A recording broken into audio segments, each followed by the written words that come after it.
نحمدہ ونصلی ونسلم علی رسول الکریم اما بعد فاعوذ باللہ من الشیطان الرجیم بسم اللہ الرحمن الرحیم فصل لربک وانحر صدق اللہ مولانا العظیم۔ جن لوگوں پر قربانی واجب ہے وہ قربانی کر رہے ہیں، اور بعض احباب ایسے ہیں کہ جو حصے ملا کر گائے کے اندر یا اونٹ کے اندر یا بھینس یا کٹے یا بیل کے اندر اپنے حصے ملا کر قربانی کر رہے ہیں، ان کے لیے یہ مسائل بڑے اہم ہیں۔ توجہ کے ساتھ ان کو سماعت کریں اور اگر ہو سکے تو آگے دوسروں تک بھی اس کو پہنچائیں۔ گائے کے اندر یا بیل کے اندر یا اونٹ کے اندر جو حصے ملائے جائیں، جو بھی حصے دار ہوں، جب وہ جانور خریدیں تو تب بھی سارے حصے دار جو ہیں 5 ہوں، 4 ہوں، 6 ہوں، 7 ہوں، 1 ہو، 2 ہوں، وہ تمام جو ہے آپس میں اتفاق کر کے جانور خریدیں، یا پھر کسی ایک کو یا 2 کو اختیار دے دیں۔ اگر خود کام کاج کے سلسلے میں گھر پہ نہیں ہیں، کہیں دور ہیں، دوسرے شہر کے اندر ہیں، اور جانور خریدنے کی ذمہ داری کسی ایک یا 2 پر ہے، تو ان کو اجازت دے دیں کہ آپ جو بھی جانور پسند کریں گے وہ ہمیں پسند ہوگا، یا پھر اس سے رابطے میں رہیں۔ اب جانور جب خرید لیا جائے پھر اس کے بعد سب کی نیت جو ہے وہ قربانی کی ہو، کسی ایک کی نیت بھی گوشت کھانے کی نہ ہو، سب کی نیت اللہ رب العزت کی رضا کے واسطے قربانی کرنے کی ہو۔ اور جب جانور ذبح کیا جائے اس وقت بھی تمام کے تمام حاضر ہوں۔ اگر کسی کی کوئی مجبوری ہو وہ وہاں پر حاضر نہ ہو سکے تو اپنے حصے داروں کو جو اس کے ساتھ شامل ہیں ان کو اجازت دے دے کہ میں شامل نہیں ہوں، لیکن میری طرف سے اجازت ہے کہ آپ لوگ گائے یا بیل یا جو بھی جانور ہے اس کو ذبح کر دیں، میری طرف سے اجازت ہے۔ اگر وہ اجازت نہیں دیتا تو اس کی اجازت کے بغیر جانور کو ذبح کرنا یہ جائز نہیں ہوگا، اور تمام کی قربانی پر اثر پڑے گا۔ اس طرح اگر جانور خریدنے میں ایک کی بھی رضامندی نہ ہوئی تو اس پر بھی باقی قربانی کرنے والوں پر بھی اثر پڑے گا، کہ اس ایک بندے کی رضامندی نہ ہونے کی وجہ سے اس باقیوں کی قربانی پر بھی اس کا اثر پڑے گا۔ اس طرح جب گائے ذبح کر دی جائے اور اس کے بعد اس کے حصے کیے جائیں، اب ان حصوں کو اس طرح تقسیم کیا جائے کہ کسی کے شکوک و شبہات جو ہے وہ نہ ہوں۔ یا تو قرعہ ڈال لیا جائے۔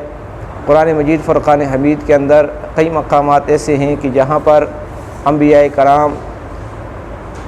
علیہ الصلاۃ والسلام کا طریقہ کار ذکر کیا گیا، ان کے درمیان کسی معاملے پر کسی فیصلے پر قرعہ ڈالا گیا، جس طرح کہ ابراہیم علیہ السلام کے بیٹے اسحاق علیہ السلام کے بارے میں، یا یعقوب علیہ السلام کے بارے میں، یا یوسف علیہ السلام کے بارے میں آتا ہے کہ ان کے بارے میں قرعہ ڈالا گیا، یا مریم سلام اللہ علیہا کی پرورش کے بارے میں آتا ہے کہ وہاں پر قرعہ ڈالا گیا۔ تو اس طرح وہ قرعہ ڈال لیں، اور اس گوشت کے جو حصے ہیں اس کے اندر تاکہ شکوک و شبہات نہ ہوں۔ اس کے بعد بھی چاہیے کہ ایک دوسرے کو معاف کر دیں، بخشش کروا لیں، کہ اگر کسی کا کوئی فرق ہو تو اس کے دل کے اندر وہ بات نہ رہ جائے۔ اب اکثر ایسا ہوتا ہے کہ قربانی والے دن بعض احباب ایسے ہوتے ہیں کہ جو کوئی چیز کھاتے نہیں ہیں اور وہ سب سے پہلے قربانی کا گوشت ہی کھاتے ہیں۔ اب اس کے لیے یہ ضروری ہے کہ اگر کوئی گوشت کا حصہ،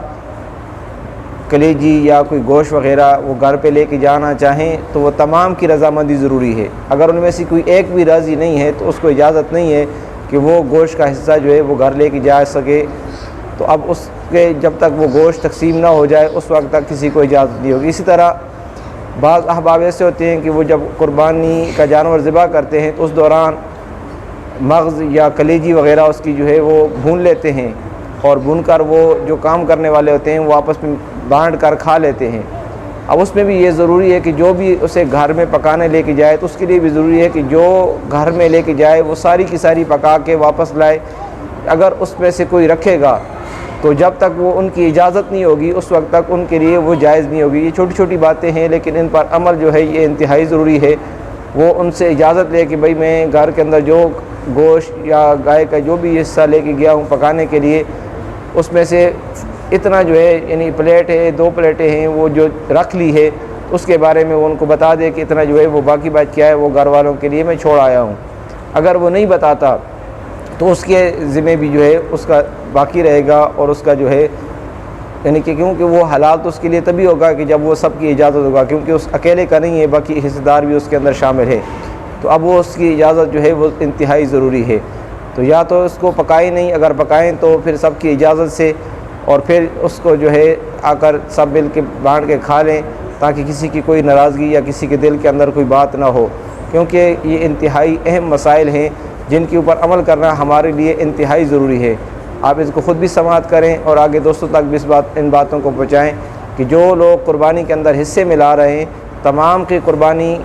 کا حصہ جو ہے اس کا رب کی رضا کے واسطے ہو، کسی کی نیت گوشت کھانے کے واسطے نہ ہو، اور کوشش کریں کہ آپ اپنی حلال کمائی سے قربانی کریں۔ اگر کسی ایک نے بھی حرام قربانی جو ہے حرام مال سے قربانی کی، اس کی قربانی جو ہے اس حرام مال سے کی ہوئی قربانی اس کی قابل قبول نہیں ہوگی۔ ہاں یہ ہے کہ اس کے جو باقی حصے دار ہیں، اگر ان کو پتہ ہے کہ اس کا مال جو ہے، اس کی کمائی جو ہے حرام کی ہے، اس کو اپنے ساتھ ملاتے ہیں تو ان کی قربانی پر اس کا اثر پڑے گا۔ لیکن اگر ان کو اس کی کمائی کے بارے میں نہیں پتہ ہے تو پھر ان کی قربانی کا کوئی اثر بھی جو ہے ان پر نہیں پڑے گا۔ اللہ رب العزت کی بارگاہ میں دعا ہے کہ ہمیں سمجھ کر عمل کی توفیق عطا فرمائے۔